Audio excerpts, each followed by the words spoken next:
Une personne sans référence, un bon matin devient une légende. Namesana nangate koyeba nae.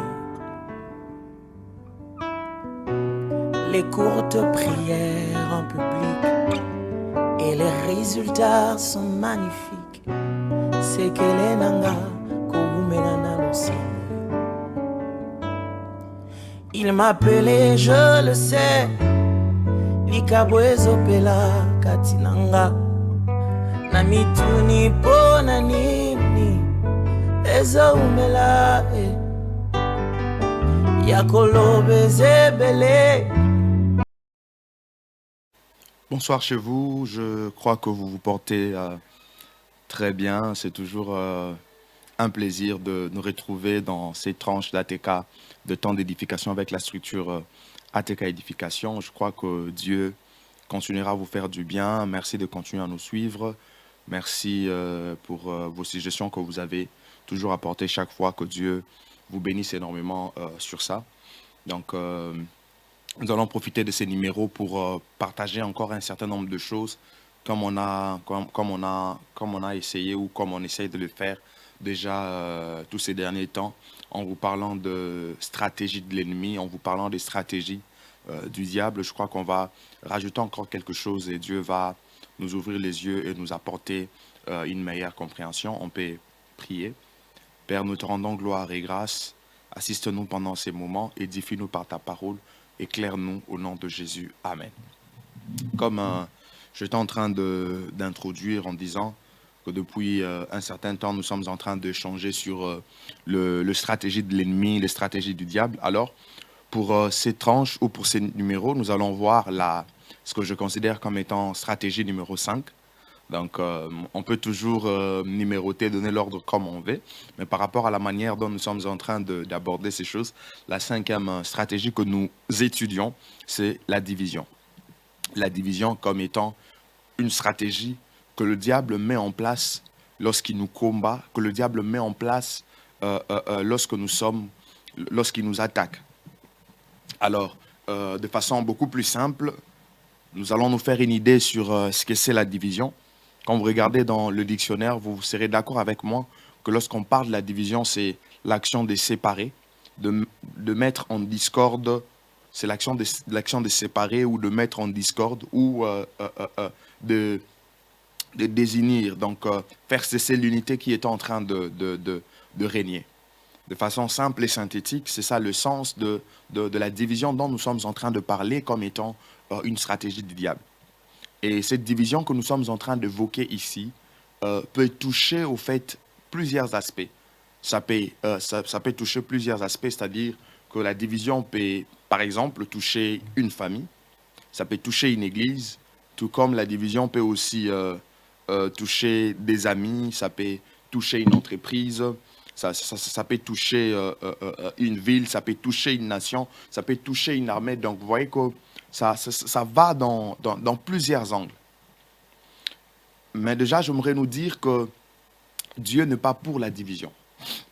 Parce qu'ici, nous sommes en train d'évoquer, d'étudier la division comme étant une stratégie du diable. Mais je place déjà cette base pour nous dire que Dieu n'est pas pour la division. Dieu n'est pas pour la division. On se poserait cette question, mais si Dieu n'est pas pour la division, alors comment devrons-nous comprendre le passage de Matthieu chapitre 10, verset 35? Parce que lorsque vous regardez ces passages, je crois que c'est un passage qui porte parfois confusion chez plusieurs personnes. Il y a des gens qui utilisent ça pour tordre les saintes écritures parfois. Mais j'aimerais que nous puissions nous faire une idée sur ça, sur le fait que Dieu n'est pas pour la division. Lorsque vous lisez Matthieu chapitre 10, le verset 35, la Bible déclare, c'est Jésus qui parle ici, il dit « Car je suis venu mettre la division entre l'homme et son père ». Jésus parle, il dit que je suis venu mettre la division entre l'homme et son père, entre la fille et sa mère, entre la belle-mère, entre la belle-fille et sa belle-mère. Si vous allez dans le verset 36, il dit « Et l'homme aura pour ennemi le gens de sa maison. » L'homme aura pour ennemi le gens de sa maison. Alors on se dirait, mais Jésus lui-même est en train de parler ici, il dit que je ne suis pas, je ne suis pas venu, il dit que je suis venu mettre la division. Comment est-ce que vous vous dites que Dieu n'est pas pour la division? C'est ce que j'ai toujours dit à plusieurs personnes, un passage biblique, un passage de la Bible ne se comprend pas en partie. Le passage biblique se comprend toujours en entier et d'après ou selon son contexte. Ça, c'est très important. Parce que lorsque vous étudiez ces passages bibliques et lorsque vous les prenez dans son contexte ou même quand vous regardez la continuité du passage, par exemple, quand vous allez jusqu'au verset 38, vous allez vous rendre compte que Christ essaye d'élucider ou d'expliquer quelque chose en nous disant que lorsqu'une personne s'est convertie en devenant disciple, en devenant son disciple, sa famille se dresse contre lui. Dans quel sens? Parce que quand vous regardez ces passages, en dessous, il insiste sur la priorité en disant que celui qui aime sa mère ou son père plus que moi n'est pas digne de moi. Donc ici, il est question de priorité. Jésus nous fait voir que lorsque quelqu'un s'est converti et se devient disciple de Christ, aucune motivation familiale, aucune motivation ou influence familiale ne doit lui pousser à ne pas obéir complètement à Christ. Il arrive des contextes où vous êtes en train de faire des choses qui sont en harmonie avec le Saintes Écritures, en harmonie avec la parole de Dieu, mais votre famille s'oppose. Ça crée une certaine division entre vous et votre famille. Donc c'est de ça au fait que Christ est en train d'évoquer ici quand vous lisez en prenant les choses dans le passage. Donc il insiste sur une certaine priorité qui doit être fixée. Donc c'est d'abord Christ et la famille vient après. Donc c'est comme ça que nous devons comprendre ces passages. Donc ce qui nous ramène dans ce que nous disions au départ, que Dieu n'est pas pour la division. Mais il existe parfois certaines divisions de façon exceptionnelle qui sont causées par Dieu. Très souvent, ce sont les divisions que Dieu accepte parfois pour protéger certaines personnes ou pour punir certaines personnes. Par exemple, lorsque Salomon s'était mal conduit devant Dieu, pour punir Salomon, Dieu avait dit qu'à partir de son fils, Israël sera divisé. Donc Dieu allait retirer les autres tribus qui seront dirigées par quelqu'un d'autre après la mort de Salomon. Vous voyez qu'il y a eu cette division, cette séparation, mais ça a été causé par Dieu pour punir Salomon. Vous voyez un peu. Ça sont des éléments d'ordre exceptionnels que Dieu permet parfois pour châtier les hommes ou parfois pour protéger certaines personnes. Ça, c'est très important et très capital. Mais fondamentalement, la division est une stratégie du diable. Fondamentalement, la division est une stratégie mise en place par le diable. Une stratégie que le diable utilise afin de nuire, afin de nous faire du mal. Pourquoi nous disons que c'est une stratégie du diable? Il aime bien apporter parfois une certaine division lorsque deux personnes sont unies et ces gens, dans le plan de Dieu, ils pouvaient aller très loin. En étant unis, en étant ensemble, il apporte la division pour que ces personnes n'arrivent plus à atteindre ce qu'ils devaient atteindre comme lorsqu'ils sont ensemble. Alors que la Bible dit que deux valent mieux qu'un. Donc, en quelque sorte, l'unité est mieux que la division. L'unité est mieux que la division. Donc, aujourd'hui, le diable utilise cette stratégie afin de pouvoir diviser des églises, diviser des entreprises, etc., etc. Mais pourquoi nous disons que la division est fondamentalement une stratégie du diable? C'est parce que depuis l'éternité passée, le diable a été la cause de la cause ou la racine de cette séparation qu'il y a eu dans le monde spirituel. Parce que depuis les débuts, le monde spirituel, il n'y avait qu'un seul monde spirituel. Le monde spirituel n'avait pas des compartiments, comme aujourd'hui on parle du camp de lumière du côté de Dieu et du camp des ténèbres du côté de diable. Ce n'était pas le cas. Mais lorsque vous lisez Apocalypse chapitre 12, le verset 7 à 9, c'est là que vous voyez, on est en train de mentionner quelque chose de très important en vous faisant voir qu'il y a eu guerre dans les cieux et l'ange Michael et ses anges combattirent avec le diable et les anges qui étaient de son côté. Et le diable fut précipité. Il fut précipité sur terre. Quoique en étudiant profondément ces passages d'Apocalypse 12, versets 7 à 9, c'est quelque chose qui va s'accomplir pleinement lors de la grande tribulation, après enlèvement de l'Église. Mais cela n'empêche que nous puissions voir dans ces textes ce qui s'est fait depuis l'éternité passée. Quand vous le mettez en parallèle avec Ésaïe chapitre 14, versets 12 à 17, Vous voyez, on est en train de parler, de personnifier le diable, donc de façon symbolique. On est en train de parler du diable, comment est-ce qu'il a voulu monter, prendre la place de Dieu. Il fut précipité ou il a été repoussé pour ne pas prendre cette place. Donc lui qui était un ange de lumière, à cause du fait de chercher à prendre la place de Dieu, cela lui a fait perdre même la place que lui-même est en train d'occuper. Donc, depuis l'éternité passée, le diable fut la cause de la séparation qu'il y a eu dans le monde spirituel. Cela ne peut pas nous faire douter qu'il continue à utiliser cette stratégie aujourd'hui afin de nuire à plusieurs personnes, afin de nuire à plusieurs organisations. Mais on se poserait la question, pourquoi le diable doit-il utiliser cette stratégie? Mais pourquoi le diable met en place cette stratégie de la division? J'aimerais vous dire que c'est pour nous fragiliser. Le diable utilise la division pour nous fragiliser. Fragiliser l'Église, fragiliser le couple, fragiliser de familles, fragiliser de maisons, des entreprises, des amitiés. C'est comme si on se faisait une illustration d'une armée qui est en guerre, mais une armée en guerre tout en étant divisée. Si vous avez une armée qui est en guerre, tout en étant divisée, cette armée ne saura pas être efficace.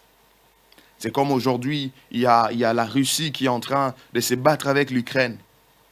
Vous pensez vraiment que si l'armée russe s'est divisée, ils auront toujours cette efficacité qu'ils ont dans cette bataille? Non.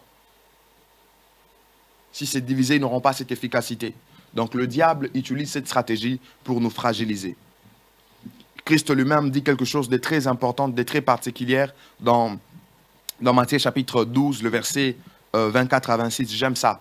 Alors qu'on parle de lui en mal, alors qu'on parle de lui comme quelqu'un qui est possédé des esprits maléfiques et qui chasse les démons par ces esprits que lui-même est en train de posséder.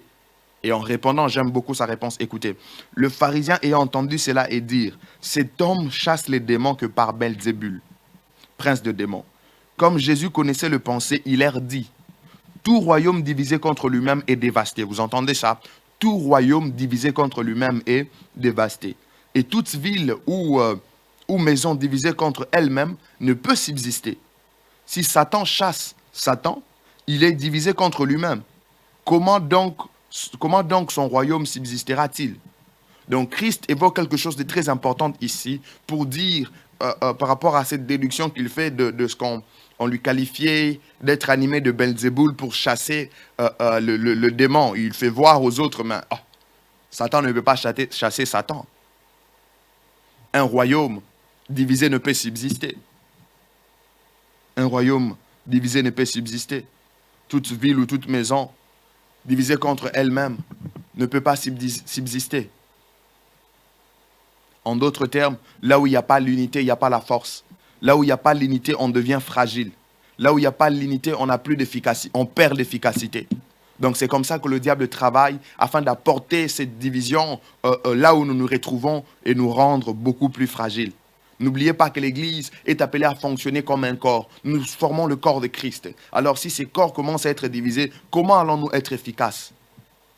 La division est une stratégie du diable.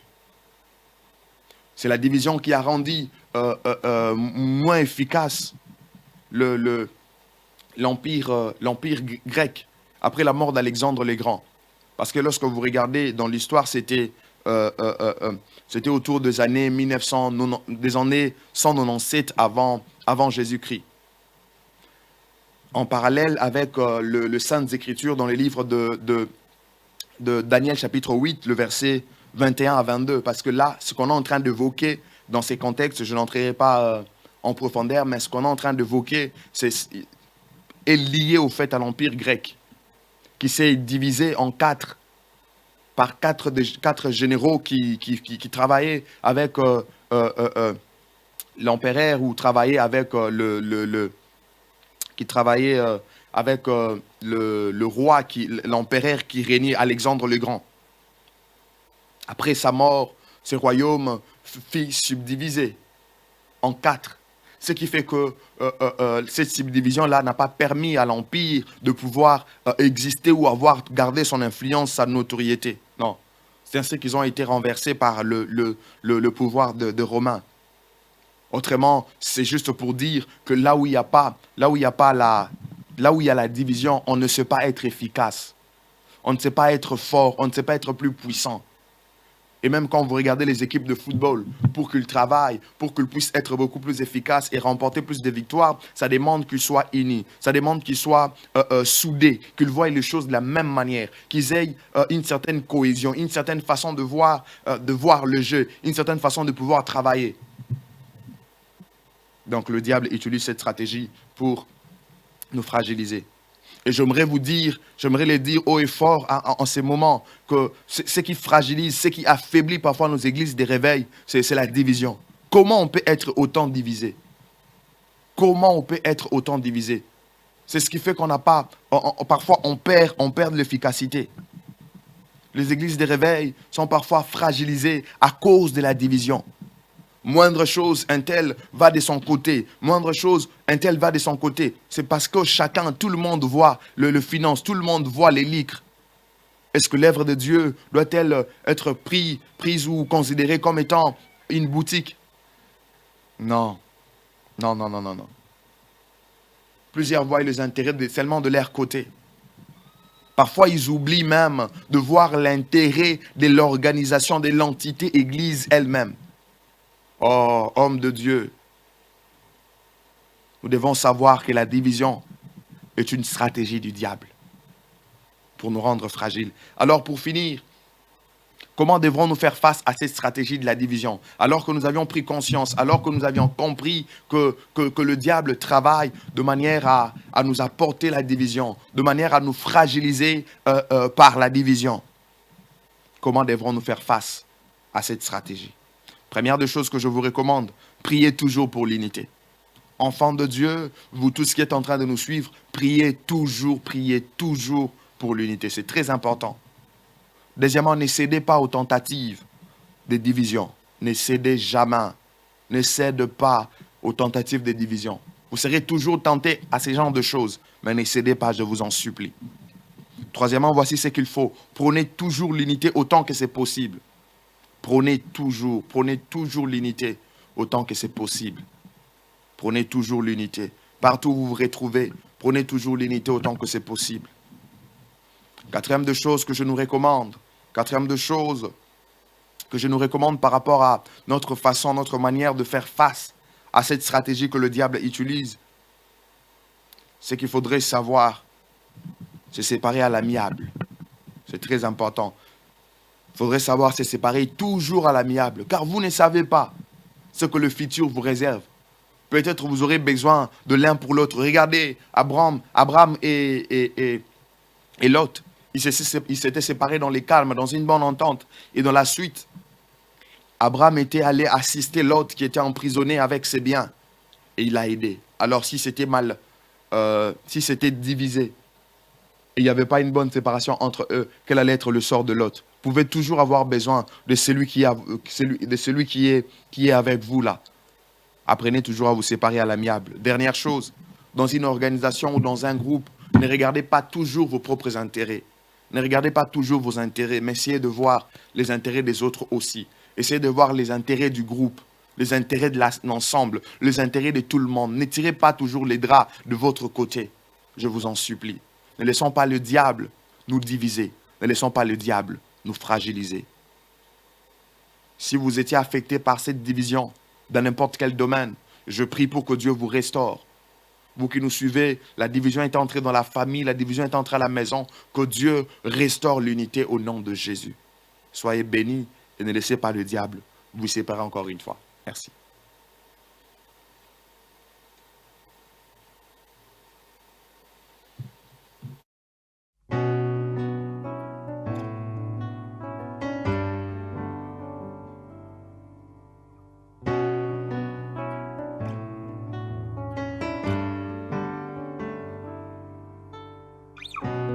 Une personne sans référence, un bon matin devient une légende. Namesana nangate, koyeba na ye. Les courtes prières en public et les résultats sont magnifiques. C'est qu'elle nanga koumena na losango. Il m'appelait, je le sais, likabwezo pela katinanga. Na mituni po na nini ezo umela yakolobe zebele